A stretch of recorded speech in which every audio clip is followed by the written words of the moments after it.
made like $3,000 or something. And he said, listen, son, the rent's paid and I either want 100 grand or nothing. I heard my father say that. The story behind it is we were in Detroit. My father was a world level chess player. He was an amazing man, but he was to a degree a flawed man, let's say. He liked to gamble. My father's attitude towards life is something I've also adopted because I've even said it myself. I either want to be filthy rich or flat broke. I feel like slavery's in between. He made like $3,000 or something. And he said, listen, son, the rent's paid and I either want 100 grand or nothing. It's just who I am. So we went to the casino, lost all the money. Casino's a bad place to go and try and get rich, but that's my dad. Lost all the money. So then we were in Detroit and we were hustling in a park. My dad was a chess park hustler. He'd go into the parks and he'd sit down and say, you all get 10 minutes. I get a minute on the clock. And he'd play 10 games simultaneously while they all had 10 minutes each. And he'd have a minute.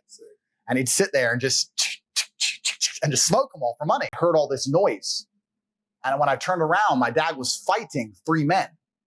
And I don't know how the fight started. I don't know where it came from. He had one of them up against the door.